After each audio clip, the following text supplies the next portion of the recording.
mengasihi aku, maka engkau juga akan melakukan pekerjaan-pekerjaan yang aku lakukan. Itu sebagai takarannya. Jika engkau mengasihi aku, engkau akan melakukan apa yang pernah aku kerjakan. Engkau akan melakukan pekerjaan yang aku lakukan. Nah, kira-kira Yesus pernah mengerjakan pekerjaan menyembah kepada anak Maria enggak? Enggak pernah. Kalau menyembah kepada hakikat yang tak terlihat, pernah enggak? Setiap saat. Yesus dalam kehidupannya, dia sebagai praktisi Taurat atau praktisi perjanjian baru. Dia adalah praktisi Taurat. Berarti sebagai orang yang kasih kepada Yesus, kepada sesama manusia, harus kemudian mempraktekkan apa yang Yesus kerjakan ketika Yesus itu kemudian datang sebagai penginjil di tengah-tengah Bani Israel. Nah, sekarang takarannya adalah, apakah yang dilakukan oleh orang-orang Kristen itu sejalan yang dilakukan oleh Yesus? Kan tidak, bertentangan. Lalu kasihnya di mana? Kasihnya di mana? Jika engkau mengasihi aku, maka engkau juga akan melakukan pekerjaan. Nah, kalau misalnya kita mengajarkan orang lain melakukan pekerjaan yang Yesus juga kerjakan, itu baru kita dikatakan mengasihi manusia. Tapi kalau kita memerintahkan orang-orang melakukan pekerjaan yang Yesus tidak lakukan, itu bukan mengasihi, itu mematikan, membinasakan namanya tuh. Jadi takarannya kemudian adalah saudara-saudara Kristen, kalau mengaku sebagai pengikut Yesus, maka Yesuslah yang harus menjadi tauladan. Yesuslah yang harus menjadi patron. Sebagai gembala yang baik, maka Yesus harus diikuti perintahnya. Baptislah mereka. Kan itu perintahnya katanya. Tapi ingat, lakukan segala perintah yang kuperintahkan. Ajarlah mereka melakukan segala perintah yang aku perintahkan kepadamu. Matius 28 nomor 20. Saya kira begitu, Bung. Jadi cinta itu, kasih itu harus benar-benar berujung kepada teladan yang diberikan oleh Yesus. Kalau hanya mengatakan kasih-kasih tapi bertentangan dengan ajaran Yesus, saya rasa itu benarlah ucapan Yesus yang mengatakan percuma mereka kemudian ya memuji aku, memuliakan aku, tapi pekerjaan yang mereka lakukan adalah perintah manusia. Seperti itu sementara, silakan. Masya Allah. Sebelum ke Pak Apologet ya, ini Bang Nofrigenta, monitor Bang Nofrigenta. Baik, assalamualaikum warahmatullahi wabarakatuh. Waalaikumsalam warahmatullahi. Antum Muslim ya, saudaraku ya? Ya, Muslim. Alhamdulillah. Saudaraku Afwan, yang sebesar-besarnya minta maaf. Mungkin satu slot untuk Kristen ya, mohon maaf sebelumnya. Barangkali ada yang mau disampaikan atau dipertanyakan, silahkan. Sebelum turun, izin guru-guru semua mau bertanya. Tadi ada di koma sebelah menjelaskan tentang bahwa ada ayat di dalam Al-Quran yang katanya, katakanlah dan bawalah Taurat itu jika Anda benar. Tadi saya lupa mencatat ayatnya, sehingga saya ingin bertanya tentang jika ada yang tahu tentang ayat itu dan mohon penjelasan gitu. Izin turun kembali. Masya Allah. Tapi begini saudaraku yang terhormat ya, mungkin nanti antum di bawah dulu dan mungkin ini ada lagi diskusi, nanti bisa dijawab setelah mungkin diskusinya, atau Gurunda dijawab dulu atau gimana Gurunda?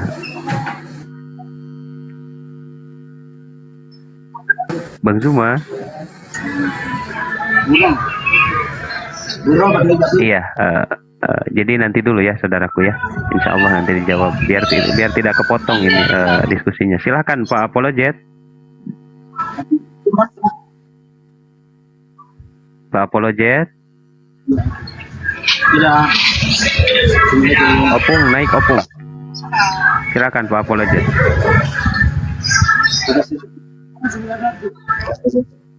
Berapa harga bilang sewa 900, murah banget. Yang murah buat dulu. Orang dari mana? Happy Hasan yang di Kanada. Bu Happy. Wah,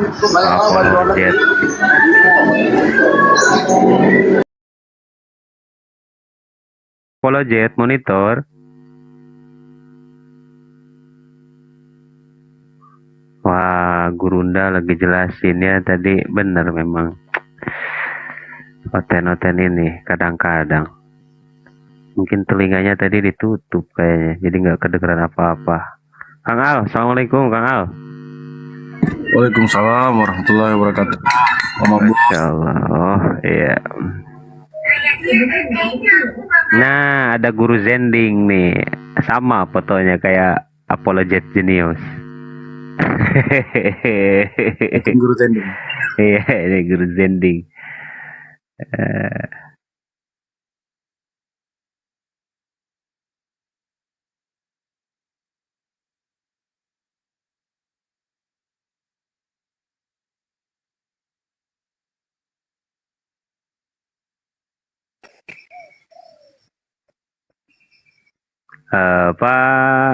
Pak Guru Zending, selamat siang.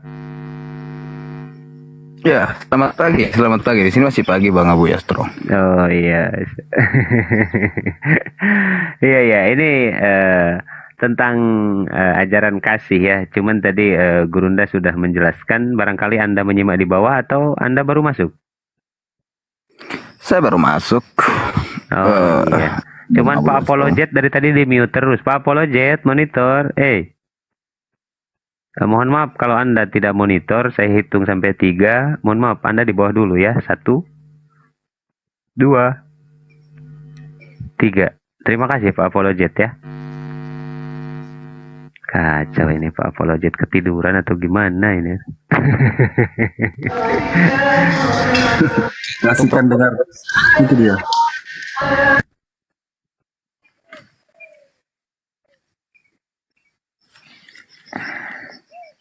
Silahkan Pak Guru Zending, barangkali ingin menyampaikan tentang ajaran kasih di kekristenan seperti apa, boleh nanti bisa ditanggapi sama Bang Zuma, silahkan. Sebenarnya tadi udah dipaparkan oleh Bang Zuma, cuman mungkin Anda baru masuk ya, silahkan. Apa ya? Ajaran kasih itu kalau saya lihat dari esensial kitab, ya tidak menuntut pamrih atau berbuat kasih itu tidak harus karena mendapatkan surga dan menghindari neraka. Ya memang pure karena memang sifat dasar manusia itu memang harus kasih dan welas asih. Yang kemudian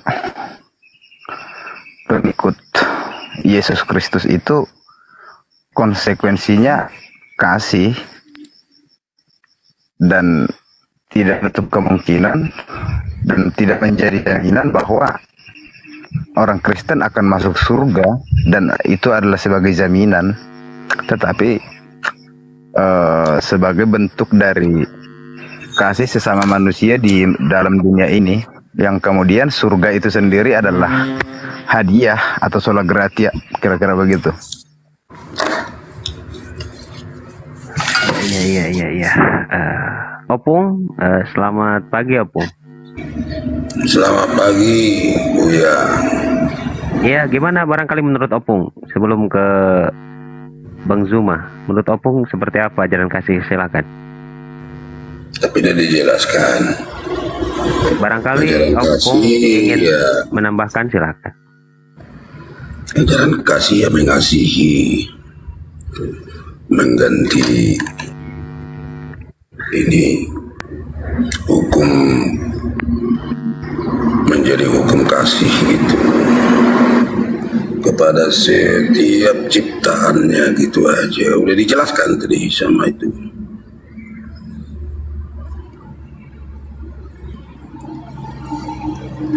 Gak ada lagi menganggap sebagai musuh, kan semua udah kawan semua lah gitu. Yang mengasihi setiap ciptaan Tuhan itu, gitu aja, walaupun berbeda pemahaman gitu. Begini mungkin saudara ya, teman-teman Kristen, Opung dan Pak Guru Zending, dan saya ada kabar dari seseorang, Opung ini sudah tidak meyakini Yesus Tuhan, benar gak? Saya bilang siapa ya yang bilang, lupa lagi. Pokoknya ada kabar kan, Opung selalu standby di room saya tuh. Katanya sekarang keyakinan Opung itu lebih ke Allah Bapa gitu. Benar? Oh, Dari mana kita mengenal Allah Bapa kalau bukan dari ajaran Yesus? nah ini enak karena ini sebenarnya tadi tema ini dari tadi ya yang musafir itu. Sekarang kita kembali ke ketuhanan saja biar enak ya Opung ya. Dari mana kita mengenalnya kalau bukan dari ajaran Yesus? Karena Yesus sendiri yang mengajarkan, dia yang memperkenalkan, dia yang datang dari sana. Nah itu temanya Pak Guru Zending, sepakat ya Opung ya. Nanti kita pecahkan sesuai dengan apa yang ada di Bible. Apakah Yesus itu Tuhan, apakah hamba Tuhan, atau utusan Tuhan, atau seperti apa? Makanya kalau mau diskusi itu lengkap dia. Yesus itu Yesus yang mana dulu, supaya nanti tidak ngawur pembahasannya. Makanya ketika dibilang Yesus bukan Tuhan, saya bilang ya Tuhan yang Yesus yang mana, kan begitu, supaya diskusinya pun satu arah dan tetap kepada satu poros gitu. Iya, Yesus kita yang mana ambil, dulu? iya kita ambil di Bible kan. Kalau di Islam bukan Yesus Pak Guru Zending, tapi Nabi Isa kalau di Quran. Ya. Di Alkitab oknum begitu Yesus, tapi Yesus yang mana mau kita bahas?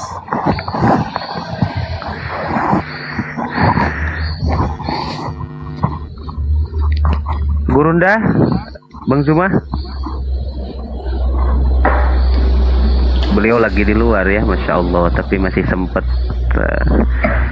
ngasih Ya, halo. ilmu Gimana? pengetahuan kepada kita. Nah ini mungkin tadi karena temanya tadi itu sebenarnya karena usupi itu kan yang tadi yang nggak jelas. Nah sekarang mungkin temanya ini, dan Pak Guru Zending dan Opung ini di sini ada dua Kristen udah sepakat. Silahkan tafadhol Gurunda. Masih dingin loh ya. Gak kuat. Ngantuk bawahnya. Iya, jadi kalau ada pertanyaan Yesus yang mana, sebenarnya mohon maaf nih, saya katakan kepada saudara, kalau berbicara mengenai oknum yang datang di tengah-tengah Bani Israel itu sebenarnya namanya bukan Yesus, namanya itu adalah Yesua, ya, Yesua Al-Masih, Yesua Hamasia. Itu kalau Yesus itu kan di Roma dipatikan ya, Yesus itu Yesus. Nah sekarang kita berbicara oknum aja. Oknum yang datang di tengah-tengah Bani Israel itu bukan untuk Kristen. Oknum ini hanya untuk Bani Israel, tidak ada hubungannya dengan Kristen sebenarnya. Kristen ini hanya sebuah kepercayaan yang menerima sebuah buku pengajaran yang mereka sebut Perjanjian Baru, di mana di dalamnya menceritakan tentang cerita penyaliban oknum yang bernama Yesua, kemudian mereka sebut Yesus. Itu nggak ada hubungannya sebenarnya. Jadi kalau saudara mengatakan Yesus yang mana, ya saya mengatakan kalau di dalam pengajaran Yahudi hanya ada satu Yesus yang hidup pada abad pertama, yaitu orang yang kemudian ingin mereka salibkan, ingin mereka bunuh. Kalau berbicara mengenai zaman Musa, ada juga, tapi Yosua bin Nun. Nah, berarti oknum yang kita ceritakan ini adalah seorang nabi, seorang Mesias, manusia, Mesias yang datang di tengah-tengah Bani Israel untuk Bani Israel, bukan untuk Islam, bukan untuk Kristen, bukan untuk orang di luar daripada Bani Israel. Jadi Yesus yang ada di dalam pengajaran orang Yahudi yang mereka tuduh sebagai anak zina, itu adalah nabi dan rasul yang diutus kepada Bani Israel, yang membangkitkan amarah daripada orang Israel dikarenakan Yesusnya mampu mempengaruhi orang-orang Israel menjadi pengikutnya, sehingga mereka kemudian meninggalkan pembayaran perpuluhan atau pajak kepada imam. Sehingga mereka berkongko-kongko sepakat untuk melenyapkan Yesus ini. Untuk apa dilenyapkan? Agar supaya bangsa mereka tidak dirampas oleh orang Roma. Itu aja. Nah, ending cerita itu kemudian Yesus mereka ingin bunuh. Tetapi Allah atau Tuhan Elohim di dalam konsep orang Yahudi menyelamatkan Yesus ini. Maka yang mereka salib adalah orang yang menggantikan Yesus. Nah, orang yang menggantikan Yesus inilah kemudian yang dijuluki Yesus dan disembah oleh orang Roma. Padahal sebenarnya Yesus yang asli itu tidak disalib, tidak dibunuh. Yesus yang diajarkan oleh orang Kristen inilah yang mati di atas tiang salib yang mereka sembah gitu. Jadi beda ya, ada dua Yesus, Yesus yang diselamatkan dan Yesus yang menggantikan yang diselamatkan. Itu jelas, itu terpampang dalam kitab Kristen sendiri dan saya bisa uraikan secara terperinci. Silakan. Statementnya kontradiksi ya. Bagaimanapun di situ saat itu menceritakan tentang imam Yahudi atau imam Israel, dan kok ada statement yang menyatakan kekurangan pengikut dari Romawi. Sepertinya cuma kekurangan literasi tentang sejarah Romawi yang masuk ke dalam kekaisaran Imperium Roma saat itu, yaitu bangsa Israel, yang kemudian juga saat itu ada perpecahan namanya Israel Timur dan Yehuda, dan itu harus dipelajari secara eksplisit, dan bagaimana bahasa Yunani menjadi bahasa nasional dan bahasa ibu tidak akan bisa dihilangkan atau tetap bisa dimasukkan ke dalam literasi pengetahuan, yakni dimasukkan ke dalam bahasa Hebrew dan bahasa Aramaik itu sebagai bahasa ibu. Dan yang kemudian Yesus Kristus kenapa menjadi Yesus Kristus dalam bahasa Yunani? Ya memang penulisan kitab Injil saat itu menggunakan bahasa Yunani sebagai ilmu pengetahuan pada saat itu, dan yang kemudian tidak ada hubungan perpuluhan kepada Romawi saat itu. Demikian, karena perpuluhan itu berhubungan erat dengan suku Lewi atau Levitikus.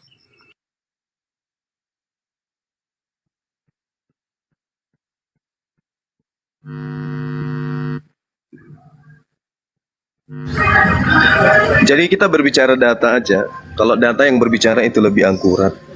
Kita lihat di dalam Yohanes 11 bagaimana kemudian orang ahli Taurat, orang Farisi, imam-imam kepala dan mahkamah agama berkumpul untuk untuk membunuh Yesus. Apa sebabnya kemudian mereka membunuh Yesus? Di situ tertulis tuh, disebabkan karena orang semakin ada Yesus. Orang menjadi pengikut Yesus itu semakin banyak, sehingga imam kepala dan mahkamah agama khawatir kalau semakin banyak yang ikut kepada Yesus, maka mereka tidak akan ada lagi upeti untuk Roma, untuk Kaisar Roma. Kalau itu terjadi, maka bangsa Roma akan datang merampas tempat suci mereka dan merampas bangsa mereka. Maka mereka sepakat kemudian lebih baik menghabisi Yesus, melenyapkan satu orang Yesus daripada bangsa mereka semuanya dirampas oleh orang Roma. Maka mulai hari itu mereka bersepakat. Mereka bersepakat untuk membunuh Yesus. Demi untuk apa? Demi untuk supaya mereka terbebas dari penindasan bangsa Romawi. Tak ada hubungannya dengan Kristen, tak ada. Tak ada hubungannya. Coba Anda baca di situ. Yohanes 11 Anda baca mulai dari data 45 sampai nomor 53. Bahkan sampai nomor 55. Apa yang dikatakan kemudian di sini? Di situ. Mulai hari itu Yesus tidak mau lagi tampil di depan umum. Beliau kemudian bersembunyi, dan imam kepala dan mahkamah agama mengumumkan sayembara barang siapa yang menemukan Yesus agar segera melaporkan kepada imam kepala dan mahkamah agama. Tidak ada hubungannya dengan dosa waris, tak ada hubungannya dengan Kristen. Jadi Yesus kemudian diusahakan dibunuh karena pajak, bukan karena dosa waris, bukan karena keselamatan. Gak ada itu. Itu ajaran Kristen yang muncul belakangan yang mengajarkan itu. Tapi inti dari tuan rumah, Yesus itu harus mati, dan nubuatan yang dibuat oleh imam kepala pada saat itu yaitu Kayafas jelas menceritakan tentang bagaimana Yesus itu harus mati supaya bangsa mereka bebas dari penindasan dan penjajahan Roma. Jadi Yesus ini dibunuh Bukan karena dosa, bukan untuk Kristen, nggak ada hubungannya. Mulai hari itu mereka bersepakat untuk membunuh Yesus. Nah, data kedua, coba Anda lihat dalam Matius 26 nomor 59.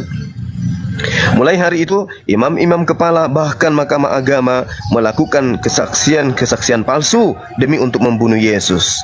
Nah, sekarang gubernur pada saat itu adalah Pilatus. Di dalam Matius 27 nomor 18, di situ jelas sekali tertulis bahwa mereka orang-orang Yahudi, imam kepala dan mahkamah agama menyerahkan Yesus karena dengki, karena iri, karena cemburu. Kenapa cemburu? Kenapa dengki? Karena semakin banyak orang yang terpengaruh menjadi pengikut Yesus, sehingga mereka tidak lagi membayar upeti kepada imam.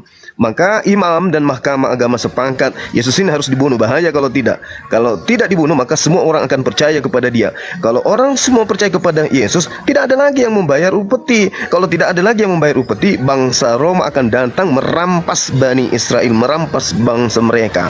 Jadi tidak ada hubungannya dengan Kristen. Coba Anda pelajari lagi Yohanes 11, silakan.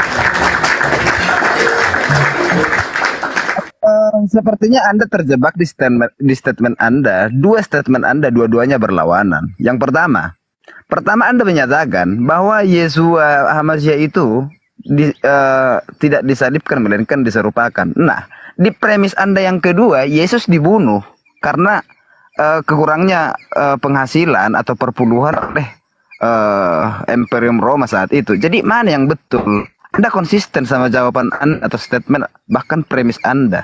Yang kemudian itulah yang membuat semakin lucu ketika diskusi tidak konsisten dengan statementnya. Yesus dibunuh karena kedengkian dari orang-orang imam-imam agama saat itu, atau Yeshua HaMasyiah itu sendiri tidak jadi dibunuh atau diserupakan. Mana yang betul?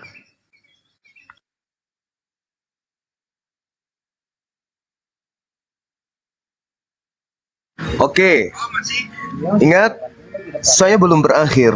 Ini baru pertengahan, ini baru pemanasan, Bu.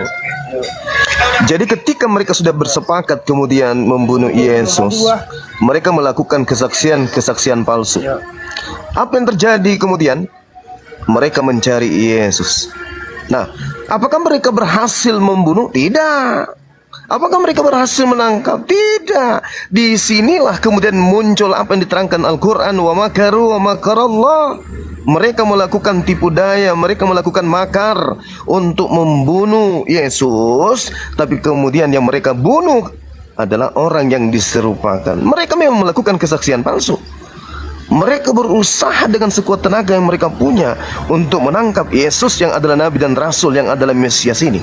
Tetapi kemudian Allah menjanjikan di dalam Amsal 21 nomor 18, orang fasik dipakai sebagai tebusan bagi orang yang jujur, pengkhianat sebagai ganti orang yang benar.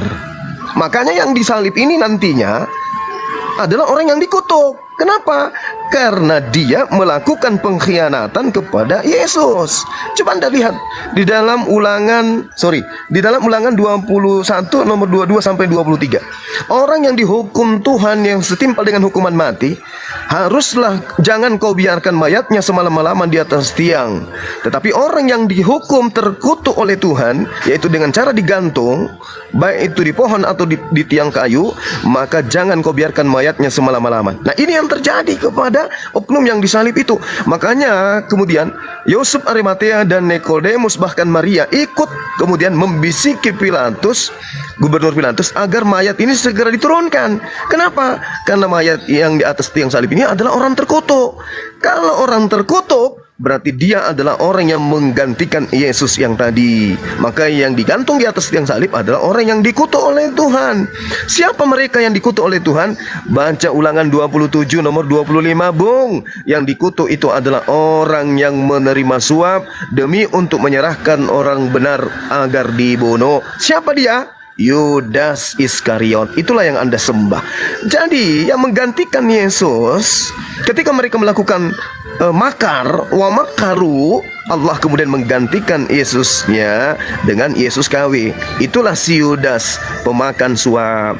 Nah, makanya dikatakan dalam Galatia 3 nomor 3, ada tertulis, terkutuklah orang yang mati di atas tiang salib. Apakah Yesus ini makhluk terkutuk? Tidak. Yesus itu manusia mulia. Coba Anda lihat di dalam Yohanes 1 nomor 14. Ya, di dalam Yohanes 17. Ya, muliakanlah aku sebagaimana kemuliaan yang kau berikan kepadaku sebelum dunia ini ada. Jadi Yesus itu manusia mulia. Baca kisah para Rasul 4. Yesus itu adalah hamba yang suci. Dia bukanlah orang yang terkutuk. Yang mengatakan Yesus terkutuk demi dosa kita itu ajaran Kristen. Tapi tragedi penyaliban yang terkutuk itu oleh Tuhan adalah orang yang menerima suap. Jadi tidak ada hubungannya penyaliban dengan kekristenan. Kekristenan hanya mengambil orang yang di atas tiang salib yang menggantikan Yesus ini sebagai Tuhan dengan cara terkutuk demi dosa-dosa waris. Itu ajaran yang muncul belakangan, tidak ada hubungannya dengan penyaliban. Jadi kesimpulannya, Bung, ketika Yesus yang benar ini, Yesus Hamasia ini ingin disalibkan, kemudian mereka cari ke sana kemari, yang mereka tangkap adalah Yesus KW, yaitu yang makan suap. Siapa dia? Yudas Iskariot. Jadi yang Anda sembah itu adalah Yudas, manusia terkutuk itu. Demikian, silakan.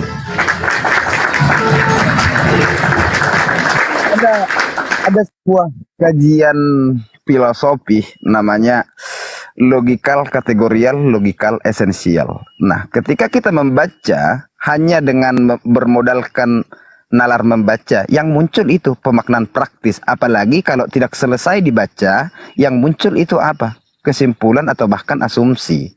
Nah, Anda membaca Alkitab atau Injil, Matius, Markus, Lukas, Yohanes. Ketika Anda selesai membaca itu sampai kepada hari kebangkitan, maka asumsi Anda tidak akan menjadi seperti itu.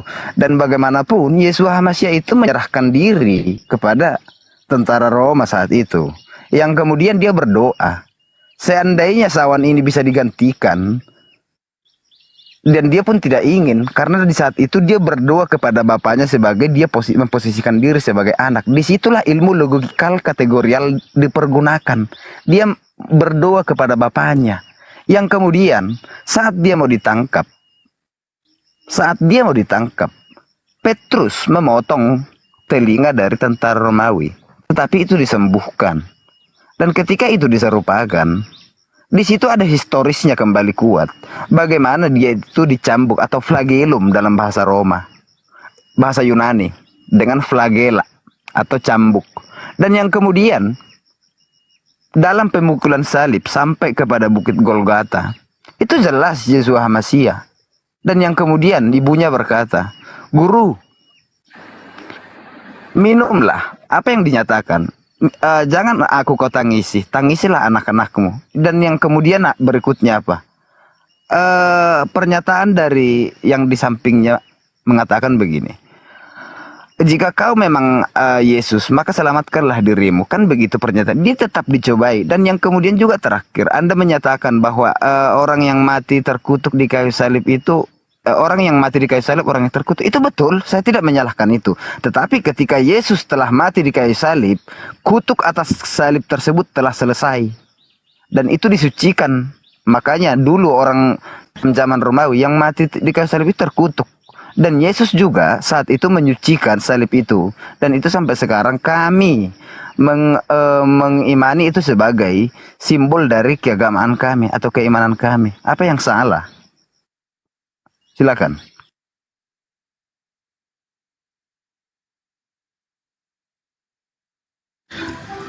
Baik, Bung. Yesus berdoa loh. Ya Bapak, apabila bisa cawan ini biarlah berlalu. Tapi bukan atas kehendakku yang terjadi, akan tetapi atas kehendak-Mu. Sekarang apa kehendak Bapak? Jangan kau membunuh orang yang tidak bersalah. Itu kehendak Bapak. Tertulis di mana? Keluaran 23 nomor 7.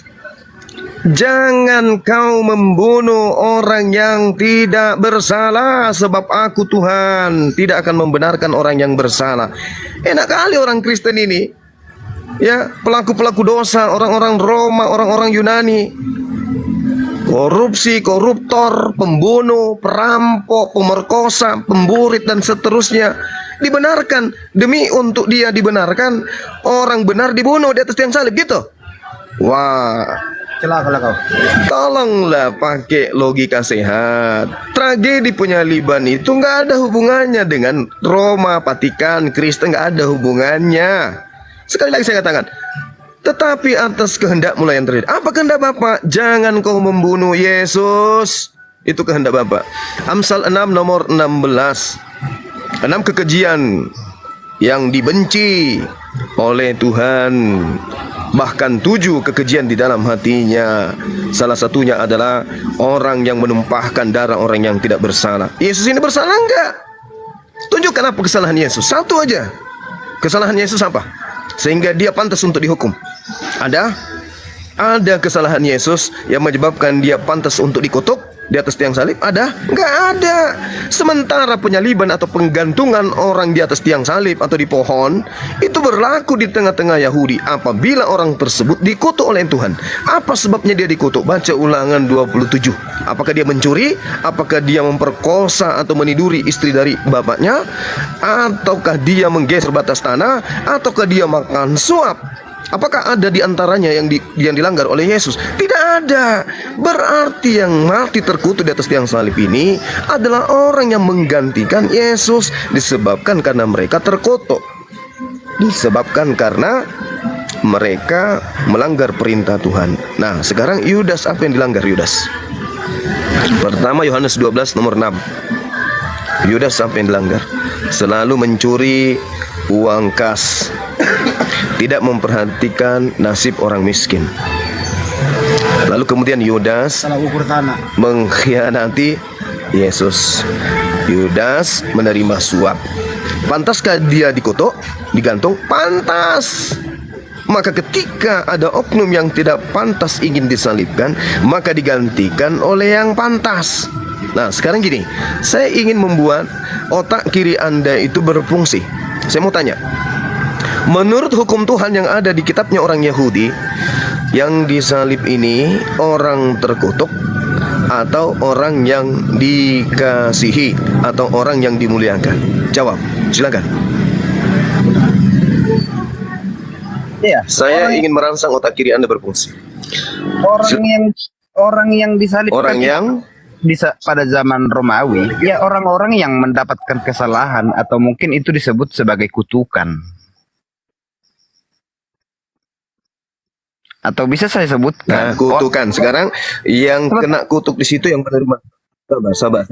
Sabar. Yang dikutuk pada saat itu menerima suap. Menurut berdasarkan Ulangan 27 nomor 25. Sekarang yang mana yang menerima suap? Yesus atau Yudas? Yudas tidak pernah disalibkan dan tidak ada sejarahnya. Yang kemudian Yesus Hamasiah kenapa disalibkan? Karena dia menyatakan dirinya sebagai selamat. Nah, inilah yang saya katakan, otak kecil Anda yang sebelah kiri itu nggak berfungsi. Tergeser otak Anda. Jadi saya ulang pertanyaan. Yang mana yang terkutuk? Yudas atau Yesus?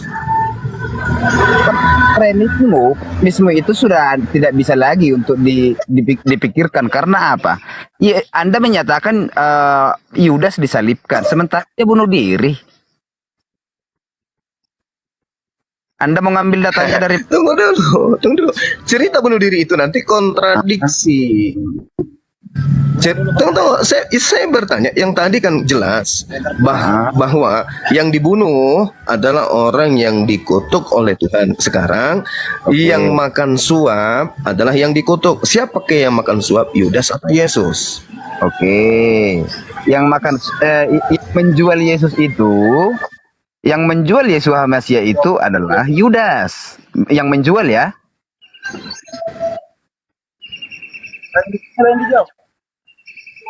Yang menerima suap siapa? Yang menjual Yesus Hamasiah itu. Bingung. Lagi ditanya yang menerima Otak kiri Anda masih bernanah, Bung. Masih butuh Iya. vitamin, suplai vitamin. Saya ulang pertanyaannya. Yang menerima suap Yesus atau Yudas? Yang menjual Yudas itu adalah yang menjual Yesus itu adalah yang menjual Yesus adalah Yudas. Kan jelas kan clear. Berarti yang menerima suap siapa? Kalau udah dijual apa hubungannya dengan suap?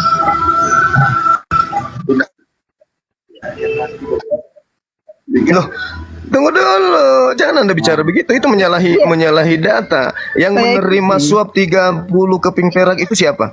Oke. Yang Otak kiri Anda masih berkarat, yang menerima Bung. uang Yang dalam penjualan menerima Yesus 30 itu keping uang perak itu siapa? adalah Yudas. Udah, teruskan. Oke, sudah selesai. Nah. Oke. Nah, sekarang yang terkutuk ini berdasarkan Ulangan 27 nomor 25 adalah orang yang menerima suap demi untuk menyerahkan atau membunuh orang benar. Sekarang siapa itu? Oke. Premisnya sekarang. bingung. Yudas itu disalibkan atau enggak? Kalau masuk ujian Itu dulu jawab. Sekarang jangan sebut nama dulu. Ini tunggu. Ini penyaliban bukan dipatikan, ini penyaliban di tengah-tengah Bani Israel. Oke? Iya. Artinya orang yang mati terkutuk dikarenakan makan suap. Sekarang pertanyaan saya, yang menerima suap dan menyerahkan orang benar untuk dibunuh itu siapa? Pahami nggak pertanyaan saya? Paham nggak pertanyaan Anda? Anda mengambil kitab dari Ulangan, sementara di Ulangan itu Otak Enggak. kiri saudara masih Bukan. luka itu. Masih luka. Ulangan itu ada Masih sudah ada perlu pada zaman ditambal. Ya. Romawi. Enggak. Ulangan itu sudah ada zaman Romawi, Zuma. Saudaraku, saudara. Enggak, jawab dulu. Saudara, ingat Yesus itu adalah anak Tuhan. Tunggu. Saya jelaskan sama Abu. Yesus itu Mesias, Yesus itu anak Tuhan, Yesus itu adalah orang yang dikasihi oleh Tuhan, datang di tengah-tengah Bani Israel. Yesus hidup di bawah hukum Taurat. Yesus sebagai praktisi kemudian dari kitab Taurat, dia adalah penginjil. Maka kemudian dia disebut sebagai Mesias, orang yang benar, orang yang jujur. Pertanyaannya, dia sendiri hidup di bawah hukum Taurat. Pertanyaan saya, berdasarkan hukum Taurat, ya, orang yang menerima suap dan menyerahkan orang benar untuk dibunuh itu siapa? Pertanyaan saya Yudas, Zuma. kan? Pertanyaan saya, Setuju? di kitab Ulangan itu sudah ada penyalipan kah? Itu yang menjadi pertanyaan saya. Itu budaya siapa penyalipan? Biar Anda paham. Ulangan jelas. Dengarkan. Oke. Enggak, maksud saya, Zuma Di dalam Ulangan Itu 21 jangan siapa. nomor 22. Tunggu. Silakan. Tunggu dulu. Ini kitab suci, Bu. Nah, di dalam kitab sucinya orang Yahudi Ulangan 21 nomor 22 diterangkan dengan sangat jelas. Orang yang dihukum mati setara dengan orang yang jahat yang dihukum oleh Tuhan setara dengan hukum mati. Jelas sekali dikatakan di dalam data 23-nya, haruslah mayatnya jangan dibiarkan semalam-malaman di atas tiang. Sebab orang yang digantung terkutuk oleh Elohim, mayatnya tidak boleh menyentuh tanah. Berlaku nggak itu pada zaman Yesus? Ulangan itu berlaku. Makanya mayatnya Yesus tidak dibiarkan sampai malam, sampai maghrib, harus diturunkan segera karena hari Sabat, nggak boleh. Nah, sekarang permasalahannya adalah berdasarkan kutukan Elohim, kutukan Tuhan kepada orang yang digantung di atas pohon atau tiang kayu, maka orang ini kemudian adalah orang yang dikutuk oleh Tuhan. Apa sebabnya orang ini dikutuk? Dikarenakan dia makan suap, kan gitu. Nah, sekarang ada dua. Orang yang di atas tiang salib itu adalah orang yang dikutuk, dan orang yang di atas tiang salib itu adalah orang yang makan suap. Sekarang pertanyaan saya, siapa yang dikutuk?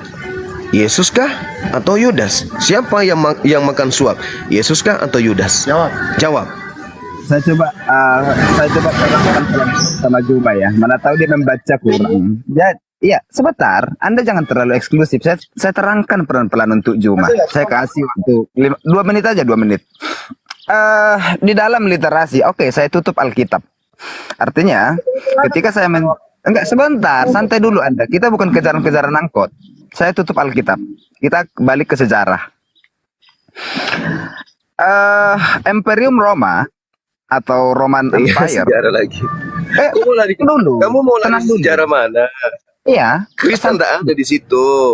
iya, santai. Ini sejarah Yahudi, Bu. Bukan Iya. sejarah Kristen ini. Iya, santai dulu. Makanya kalau dibuka sejarah, Gimana? kalau dibuka sejarah tenang gitu. Imperium Roma atau Kristen Roman itu hanya Empire. memungut cerita penyaliban. Sebentar dulu, Anda santai. Jangan ketika dibuka sejarah Anda bingung gitu. Tenang. Saya jelaskan pelan-pelan. Anda meleset jauh, menandakan otak Anda tidak. masih berkarat, saudara. Yang saya tanya yang di atas salib itu, orang yang terkutuk dan orang yang makan suap. Pertanyaan Iya, saya biar- sederhana. Siapa yang terkutuk? Siapa yang makan suap? Yesus atau Yudas? Itu kok pertanyaan saya. Ngapain Iya, biar bicara saya sejarah? Bukan Ngapain? biar saya terangkan. Sementara itu adalah sejarah internal Yahudi, bukan internal Vatikan. Nggak butuh penerangan dari orang-orang yang nggak paham. Saya tanya, yang di atas tiang salib ini orang terkutuk, orang makan suap, itu Yudas atau Yesus? Itu aja kok. Oke, makanya repot. Cuma mute dulu. biar Langsung saya ke endingnya aja. Iya, biar saya terangkan. Saya tutup dulu kitab Anda. Ada nggak ilmu pengetahuan Saya lain nggak yang butuh memvalidasi? keterangan. Saya lebih paham Bible. Kok Anda Saya lupa? lebih paham Bible daripada Anda, ngerti? Oke.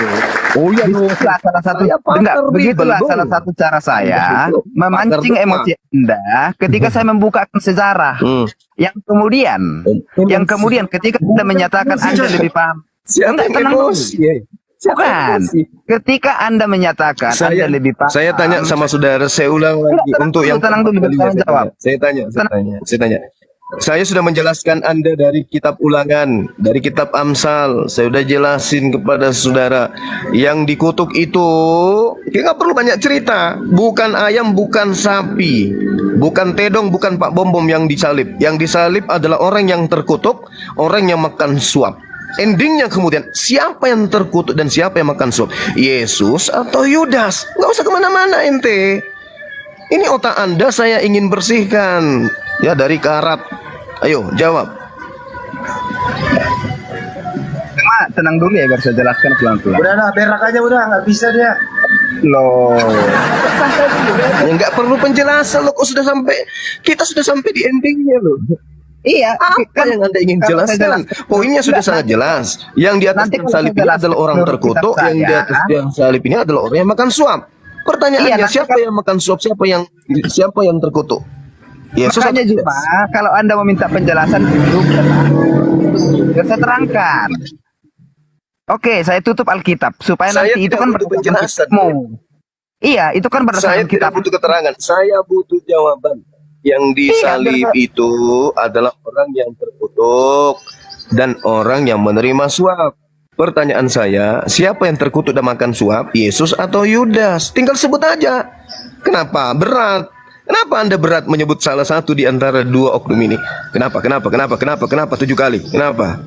Saya sudah jawab, yang disalibkan itu Yesus Kenapa? Hamasiah. Oke, mana datanya kan Anda bilang, saya tutup kitab Anda, saya bawa Anda ke Dari sejarah dulu. mana? Coba tunjukkan di mana dalilnya. Oke, sudah? Sekarang tolong tunjukkan kepada saya dalilnya. Yesus itu di mana terkutuk? Jelaskan saya. Oke, makanya Apa Anda sebabnya diam Yesus dulu. Masa terkutuk? saya berbicara Tunjukkan Anda dalilnya di potong? mana? Enggak, Anda sudah terjebak. Makanya kalau saya berbicara jangan Di dipotong mana dulu. Yesus menerima suap? Tunjukkan di dalam. Makanya Dasar murid bombong. Yang saya tanya samamu, dengarkan. Otak Anda berkarat sebelah kiri utamanya. Saya lihat ada garpu di otak Anda itu lengket sebelah kiri tuh. Garpu dengan skupang. Sekarang saya sudah memberikan data kepada saudara yang digantung di atas tiang salib atau palang kayu adalah orang yang terkutuk dan orang yang menerima suap. Itu sudah sampai di endingnya loh. Udah sampai ke ending. Anda harus berterima kasih loh. Sekarang permasalahannya adalah siapa yang terkutuk di antara dua oknum ini? Yudas atau Yesus? Itu jangan Anda kemana-mana. Coba saya terangkan. Coba saya jelaskan. Saya tidak butuh penjelasan kepada orang-orang buta. Paham Anda? Saya hanya bertanya siapa yang terkutuk? Siapa yang terkutuk dan siapa yang menerima suap di antara dua oknum ini? Yesus atau Yudas? tinggal Anda sebutkan apakah Yesus atau Pak Bom Bom. Gitu. Ngapain Anda jelasin? Nggak butuh penjelasan dari Kristen, nggak butuh. Kristen hanya butuh penjelasan dari Bang Zuma. Itu baru itu. Jawab, Yesus atau Yudas? Sepertinya Bang Zuma membutuhkan penjelasan dari orang yang bermakrifat gitu ya. Aduh, malah khotbah Pak Guru. Permisi Bapak Guru Zending. Pelan. Gini, Bapak Guru Zending ini berapa kali ya diskusi gini loh Pak. Bang Zuma sudah mempertanyakan dasarnya. Anda kemana? Anda mau lari apa ke Imperium pemahaman secara empirikal? Kan udah dibahas sama Bang Zuma. Apa yang mau dibahaskan? Aku kembali ke sejarah supaya membantu pendapat saya. Yang terkutuk itu, yang mati terkutuk itu adalah orang yang makan suap. Pertanyaannya, yang terkutuk ini Yesus kata saudara, yang disalib ini Yesus. Nah, tolong tunjukkan apa yang menyebabkan Yesus terkutuk? Menerima suap, mencabuli tetangga, memakan harta anak yatim, atau nyolong singkong. Nah, apa sebabnya Yesus terkutuk? Karena yang disalib ini adalah orang terkutuk. Siapa dia yang terkutuk? Ayo, siapa yang terkutuk ini? Yesus kata Anda. Apa alasannya Yesus terkutuk? Ada dosanya? Ada kesalahannya? Ada alasannya gitu sampai dia harus dikutuk? Ada. Sudah bisa jawab? Nah, coba. Oke. Siapa yang terkutuk? Siapa yang terkutuk yang di atas tiang salib ini? Yesus atau Yudas? Oke. Yang mati di kayu salib adalah Yesus. Kenapa dia disalibkan? Itu pertanyaan Anda. Tenang dulu biar saya jawab. Kenapa dia disalibkan? Berarti dia terkutuk, berarti dia makan suap. Tolong buktikan. Nah, Di mana Yesus makan suap? Mana dalilnya? Silakan. izinkan saya berbicara dulu Juma supaya apa yang kau sampaikan itu tidak menjadi kita ini diskusi bukan kejar-kejaran angkot. Oke. Pak Guru Zending izin. Begini Saya ya, kalau ingin minta Anda menjawab. tunjukkan apa dan bagaimana sampai Yesus kemudian bisa dikutuk. Coba. Nah, Apakah langsung ke Yesus makan poinnya. suap? Apakah Yesus menggeser batas tanah? Apakah Yesus meniduri istri dari bapaknya? Apakah Yesus kemudian tidak memberikan nafkah orang miskin atau apa sehingga dia dikutuk? Jawab. Oke. Tadi saya ambil jawaban Anda. Kenapa Yesus ingin dibunuh? Karena kedengkian dari imam-imam agama saat itu. Dengar dulu, santai. Itu tadi sudah ada. Itu sudah betul. Saya yang menjelaskan itu tadi. Itu Saya yang jawabannya. menjelaskan yang tadi itu. Di dalam Matius 27 nomor 18, mereka imam kepala mahkamah agama, orang Farisi dan orang Yahudi menyerahkan Yesus karena dengki. Yang ngajarin itu saya loh. Iya dah. Ngapain kau ulang lagi? Maka ketika kemudian Yesus orang benar ini ingin diserahkan kepada Pilatus untuk disalibkan karena dengki, maka kemudian Amsal 21 nomor 18, orang fasik, pengkhianat dipakai sebagai tebusan bagi orang yang jujur. Nah sekarang siapa orang fasik dan siapa pengkhianat? Yudas atau Yesus? Jawab. Saya bilang sama Anda. Kenapa Yesus Muhammadnya itu Kenapa menangis? Dulu. Kenapa Yesus atau ingin dihukum karena apa? Dia menyatakan dirinya sebagai Tadi juru saya selamat. bertanya kepada saudara, di atas tiang salib ini adalah orang terkutuk, orang penerima suap. Siapa yang terkutuk dan menerima suap, Yesus atau Yudas? Anda bisa jawab. Sekarang di dalam Amsal 21 nomor 18, yang menggantikan orang jujur dan orang benar adalah orang fasik dan pengkhianat. Saya tanya lagi, siapa fasik dan siapa pengkhianat, Yesus atau Yudas? Anda mau jawab apa lagi? Ada jawaban Anda nggak ada lagi. Anda mau kesana kemari. Ini bukan di gereja, Bung. Di gereja boleh. Ini depan Bang Zuma. Selalu di mute. Saya berbicara selalu di mute. Saya menantang Anda di luar room ini supaya dia balance, seimbang. Saya di mute ketika berbicara. Bisa nggak? Anda laki-laki atau enggak? Saya cuma minta satu nama. Saya di minta satu nama. Siapa yang berkhianat? Yesus Mana atau saya mau Yudas? berbicara? Saya di mute. Kita head to head aja, head to head. Di dalam Amsal 21 nomor 18, pengkhianat sebagai tebusan. Dengar. Pengkhianat sebagai tebusan orang yang benar. Hei, Bung, dengarkan saya, Bung. Saya mau berbicara di mute Dengarkan terus. saya, Bung. Pak Guru Di dalam Dending. Amsal 21 nomor 18, orang pengkhianat dipakai tebusan bagi orang yang benar. Pertanyaan saya, siapa yang pengkhianat? Yesus atau Yudas? Jawab.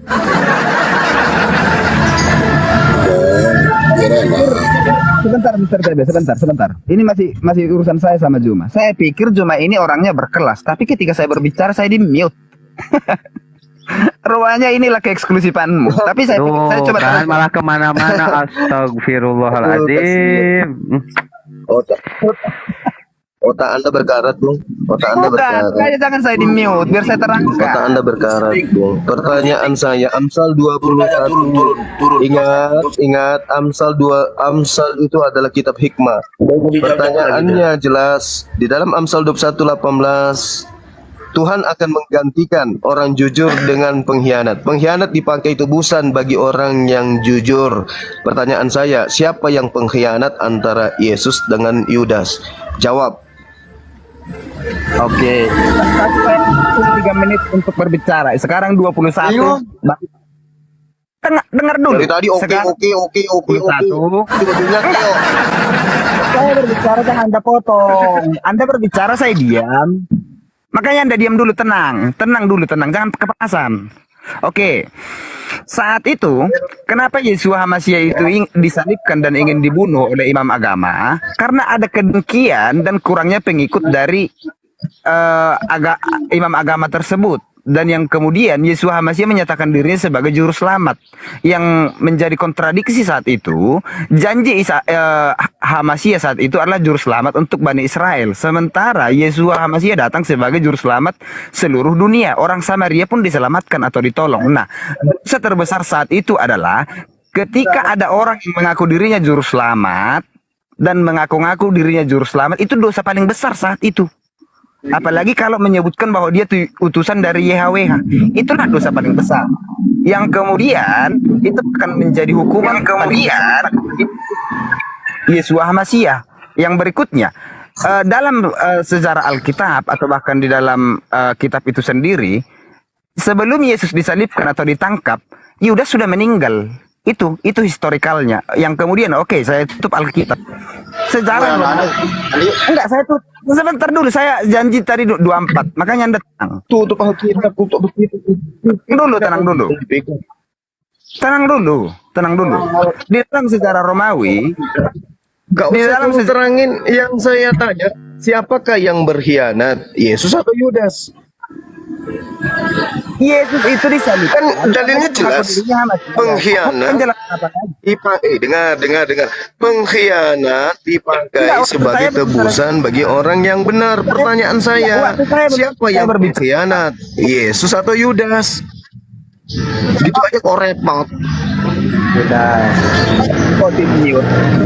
Saya harus mandi di hari Jumat. Oke, kalau Anda hanya ngeyel kayak begini, lebih baik Anda masuk ke hutan, kumpulkan kambing, sapi, biawak, Anda injilin. Bacakan Bible Anda kepada mereka. Kalau kepada manusia, Anda bawa data-data saudara itu tidak laku. Kenapa? Manusia itu berakal. Kecuali orang-orang tidak berakal, boleh Anda kibulin. Pertanyaannya sederhana pun. Yang disalib ini katanya orang terkutuk. Yang disalib ini katanya penerima suap. Pertanyaannya, siapa yang terkutuk, siapa yang menerima suap? Yesus atau Yudas? Anda ngeyel kemana-mana. Saya ambil lagi Amsal 21:18. Pengkhianat dipakai ganti sebagai tebusan. Dengar. Pengkhianat sebagai tebusan orang yang jujur. Siapa yang berkhianat yang sebagai tebusan? Yesus atau Yudas? Anda nggak bisa jawab. Anda kemana-mana. Kenapa? Karena sudah banyak lemak babi di dalam otak. Jadi otak nggak berfungsi, berkarat jadinya gitu loh. Otaknya rusak. Otak Anda rusak. Pertanyaannya sederhana. Kita sudah ada sampai pada titik kebenaran untuk mengeluarkan Anda dari ajaran penyembahan kepada Yudas. Tetapi Anda tidak bisa keluar dari lingkaran menuhankan Yudas Iskariot. Anda tetap ada di situ. Kenapa?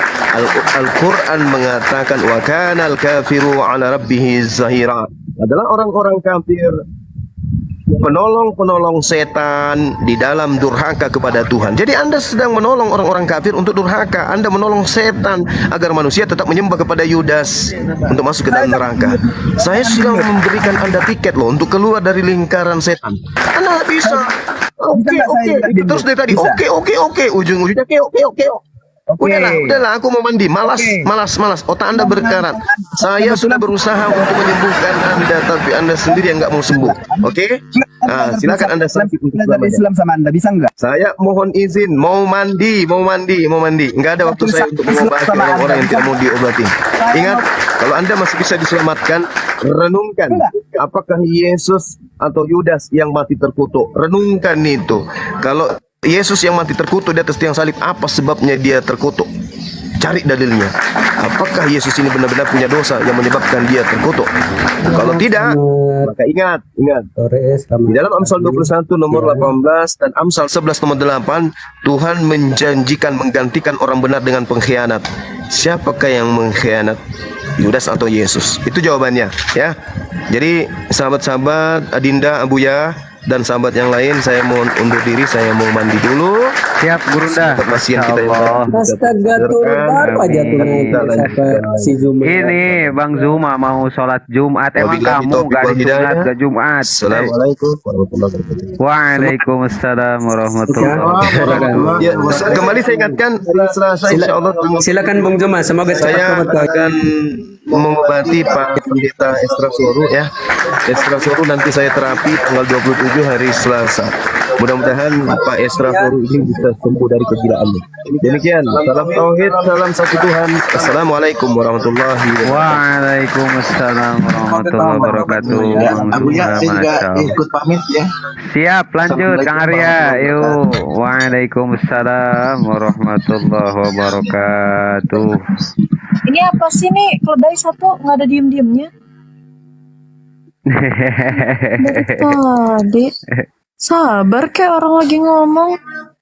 Emang Dia ya, orang oten susah diatur oten ini. Aduh, ngeri. Capek mute, saya capek. Nggak, iya, karena mereka nggak punya capability yang baik, nggak bisa punya etika dialektika dengan baik, akhirnya kayak gitu. Selain nyerocos, ya udah bawa asumsi liar. Halo, Ketika ditanya diskusinya selamat. nyampe apa enggak Sapa gitu aku loh. dulu dong, dari tadi aku selamat pagi loh. Iya. Buta kau ini jam berapa pagi? Aku nyapa terus loh. Itu gimana ekabilitas etikamu itu gitu loh. Kalau kamu bicara itu. Ada yang Apa ini orang? Bentar, Bunda Rahma. Assalamualaikum warahmatullahi wabarakatuh, Bunda Rahma. Ada di bawah ada akun Apologet ini ya, Jawa Barat. Saudara, coba berikan permintaan naik. gini dah. Halo saudara-saudariku. Selamat siang bagi Anda yang sudah menjelang siang, dan selamat pagi bagi Anda yang masih pagi, dan selamat malam bagi Anda yang masih malam. Iya Pak, udah 8 kali Pak. Oke, baik. Saya hanya mau dengar ini Asmara Loka aja berbicara sebenarnya. What's wrong, Em? What's wrong him? Enggak, kenapa harus saya? Ada keperluan apa Anda dengan saya? Dari tadi Aku menyapamu gitu loh. santai dong, santai, jangan ngegas. Punya etika kan? Santai. Iya, loh, dong. etikamu di mana ketika aku lagi memberi salam Anda gak terima gitu loh. Etika kamu di mana ketika kamu mengatakan bahwasanya kamu ingin mendengarkan saya berbicara tanpa ada landasan? Loh, terus etikamu di mana ketika saya memberi Anda salam tapi Anda ini nggak menyaut? Tujuan mengatakan bahwasanya kamu ingin mendengarkan saya berbicara tanpa ada landasan. Loh, terus etikamu di mana ketika saya memberi Anda salam tapi Anda ini nggak menyaut? Tujuan Tidak ada landasannya kamu berbicara kayak gitu loh. abilitas itu dipakai dong. Astaga. Dipakai lagi. Pusing lah aku ketemu cewek-cewek kayak gini nih. Apa? Kenapa kamu mau berdiskusi sama saya? Nah, aku hanya berharap kau cepat tobat dari dosa-dosamu gitu lah. Oh, tentu. Terima kasih. Assalamualaikum warahmatullahi wabarakatuh.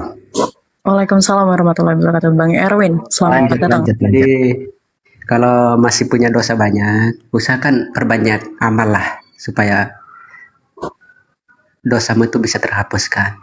Tentu, terima kasih. Saya terima nasihatnya. Ada lagi? Ini terus ya kamu sudah menikah? Assalamualaikum warahmatullahi wabarakatuh. Waalaikumsalam warahmatullahi wabarakatuh. Bang Sancan. Wah, ini lawan saya ini Mbak Aswara. Oh, gas bang. Habisin dia bang. Kau nggak usah lawan saya lah. Kenapa Bang Sancan? Aku takut sama kamu loh, serius. Ya udah. Ya, aku takut sama kamu karena kamu ini banyak sekali ilmunya, jadi aku takut sekali. Ya. Aku ini lebih takut dengan orang yang berilmu, bro. Tapi dengan orang yang gini Bang aku Sancan. sangat segan. Mau naik merayu atau mau diskusi nih? Loh, Ya, aku nggak jelaskan merayu. dulu. Siapa yang merayu di sini? Anda sendiri yang datang mau merayu. Saya mau merayu Bang Sancan dulu ini. Siapa yang saya rayu di sini?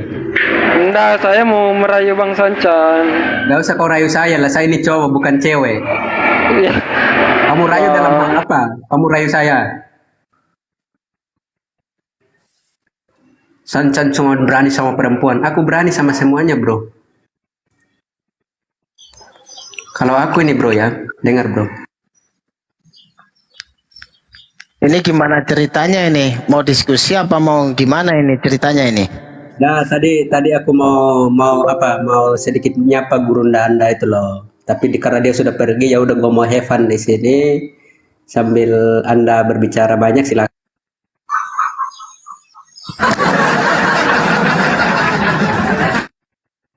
Aduh. Kenapa ya ada aja tai yang lewat di sungai itu? Heran deh saya. Jadi belum bisanya meletakkan menyapa itu mau berdiskusi atau dengan lawan apa ya, lawan jenis ya. Diksinya itu kadang-kadang berkesan ini mau arah kemana, kan kita sudah tahu gitu.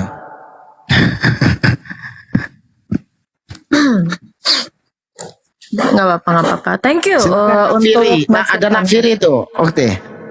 Baik, siap Bang Erwin. Thank you Bang Sancan untuk nasihat dan masukannya.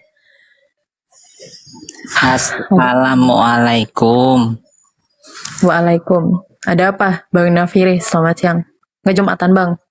Oh belum syahadat ya? Masih nyembah anak Tuhan? Anak Tuhan, anak manusia. Lupa saya. Hari ini masih hari Kamis. Wah, gila, LCD-nya udah kena ini mah. Parah. Coy, hari Kamis ini. Bu ya, ada software khusus untuk ngisi memori baru Nafiri nggak, Pak Ustadz? Bu ya. Biasanya kan kalau Jumat tuh kan toa bergema. Ini nggak ada. Belum bergema toa. Berarti masih hari